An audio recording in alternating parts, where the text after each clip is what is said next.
Hello mamas and welcome back to the Pregnancy with Physio Laura podcast. Today we are kicking off with our fourth episode in our Newborn Life series with the wonderful Jen Butler, our early parenting expert. In today's episode, we chat about the sleep training culture and why Jen prefers not to use this term and how she instead aims to empower mothers with education to help support their babies to sleep better. I also add my 2 bobs worth about my personal experience with using a sleep consultant. I had a lot of baggage around hiring a sleep consultant as I thought it meant I had to let my child cry it out and not attend to their needs, which I just couldn't bring myself to do. But as Jen and I discussed, this is rarely ever the case, and that a good sleep consultant will work with you and your family's values to achieve the goals that you personally want to meet with you and your baby's sleep. Now, if you haven't already listened to the first 3 episodes in this Newborn Life series, I do encourage you to go back and give them a listen first, as this will help set you up with the foundational knowledge that you'll need to understand today's episode best. Now, let's jump into the incredible chat with Jen Butler about this whole sleep training business. What I want to delve into now, and I think this is a really juicy topic, and it's definitely one that I feel very passionate about. I know you feel very passionate about, but let's talk sleep training. So sleep training cops a lot of flack. I don't even know if that's the term. Do you use that term, sleep training? I don't, and I actually have just recently changed my terminology and how I describe it. It's actually reflective of exactly what you're saying, is such a negative connotation with sleep training. And so I actually talk to families, like my thing, I don't know, call it a slogan if you will, but I teach parents how to improve their baby and toddler sleep through education, not sleep training. So and that's my thing, is that I'm not sleep training anyone, because I just it's got a terrible connotation, but I also think the word's bad. Like, sleep training isn't a great way of putting it, because it sounds so like training. It sounds like you're training a dog. Like, it sounds very rigid. Exactly. And it also is associated with the harsh forms of sleep training, where it's like, all right, we put our baby in the cot and we just shut the door, and they eventually learn to sort themselves out, because they'll learn to self-soothe because they have to. There is such easy, wonderful ways to help support your baby and toddler sleep that doesn't require that. Now, at the end of the day, I'm very clear that there should be no guilt felt from mums or fathers who have used those methods where it's more of that controlled crying or cried out. Because at the end of the day, we're doing the best we can with the knowledge we have. And perhaps if they knew of other ways, they might have done it differently. But we do what we do because that's all we know, until someone tells us otherwise, But God, it is such a controversial topic. It really is. And I'd love to hear your opinion on why you think that is, but I have sought the advice of a sleep consultant twice now with both Mussy and Pia, and I was totally fine with it with Pia because I'd done it before, but I felt so much, I think shame is the right word, around doing it with Mussy, and I was so nervous because I thought I would have to let him cry it out, and I thought that I was just going to have to suck it up and get on with it, because right now sleeping wasn't working for us. And it was the total opposite of that. And exactly like what you just said, it was about just education. Mm-hmm. And it honestly took about 3 tweaks. He went from breastfeeding 6 times overnight to sleeping through 3 nights later. And it was the easiest thing. I kicked myself that I hadn't done it earlier. And I'm not necessarily saying that that's what everyone should expect, because that certainly hasn't happened with Pia. But even with Pia, it was the tiniest little tweaks to her daytime awake times, how she was settling at night, her sleep environment. There was none of this harsh extinction crying. There was nothing like that.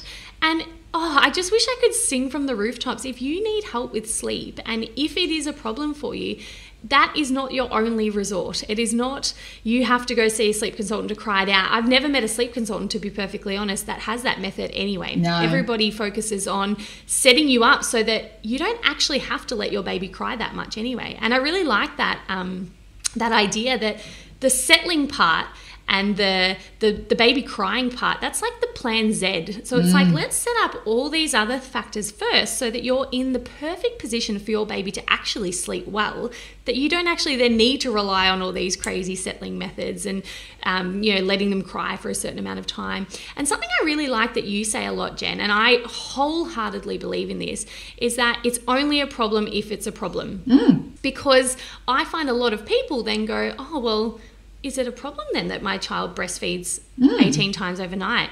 Well, it's not, if that's okay with you. Like, there is no problem with that. It's just that if all of a sudden I got to the point where I was like, this isn't working for me anymore. Previous to that, I'd been feeding overnight a zillion times a night and I was fine with it. But I finally acknowledged I'm not okay anymore. And I think that's a really important part of it, is that it's only a problem if it's a problem. There is no right way to sleep. There is no right way to guide your child to sleep. It's only when it's not working for either you or your baby or both. Anyway, I've totally hijacked that topic. I am not the sleep expert here. No, but that's exactly, it is so true. And I work with so many families. They'll have been doing something for X amount of time, and then suddenly they're like, oh, I've had enough. Like, oh, I've got another baby coming. I've got this. Like, whatever your reasoning is, it doesn't matter what the reasoning is, but you're ready for change. It can be applied to so many areas of our life. Like, I hate that I always seem to talk about weight loss as a comparison, but like, you could be a certain size or something, or a certain fitness level, and you're like, yeah, whatever, I'm fine. Like, this is cool. And then eventually you're like, you know what?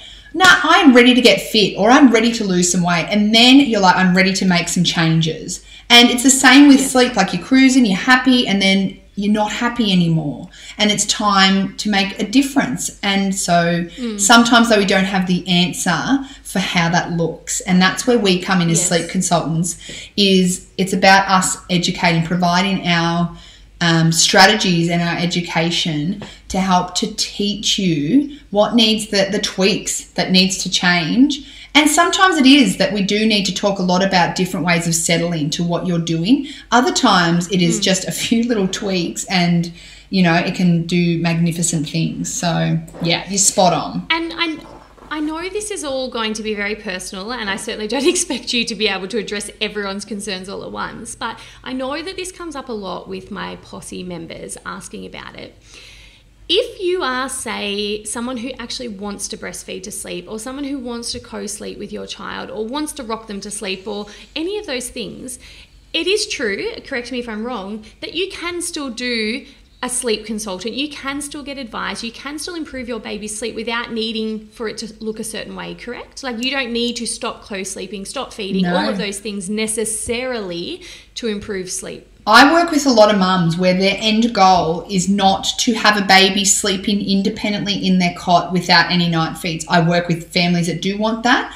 I worked with families that just want to not be a constant boob source all night, but still maintain their co-sleeping relationship. Your goals, and this is what I talk about a lot, and what I guess pride myself on, is that we're all unique in what we actually want in life. And so it is it's about achieving your individual goals. If you do want the plan to get to my baby's in my own room and I've got my own sleep space, perfect, we can do that. Yeah. But if you just want a better sleeping baby, but to still have them near you, then that's absolutely achievable. Just like everything, what parents often lack is understanding fully what is required of sleep. And once you understand that, then you've got the blueprint for getting to whatever goal your world looks like whatever that looks like for you. So yes, it's not about... This is why I love you, Jen. I think you have such a wonderful approach. I feel so comfortable, and I don't even have any personal questions for you, but I just think you have such a nice ability to, not make someone feel like they're doing it the wrong way. Again, I do that in quotation marks. There is no wrong way, and I think you are just perfect at saying, what are your goals? How can I support you to achieve those goals? Which I think is so empowering for new mums. It doesn't have to look a certain way. I love you. Thank you so much. Hey mamas, Laura here. This is exactly the episode I needed to hear when I was umming and ahhing for months on end about whether or not to seek help with my first baby's sleep patterns.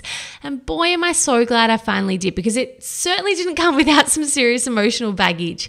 So I hope this episode helps to reassure any other mamas who might be in a similar position to where I was. My favorite quote from this podcast was when Jen said, "It's only a problem when it's a problem." I have so many friends who say things like, "Oh, maybe I should get some help too because I still feed my baby to sleep," or maybe I'm doing it wrong because we co-sleep every night, or insert any other perceived problem that you like. If you are happy with your sleep and your child's sleep, then please do not worry. Just keep enjoying it. There is no right and wrong.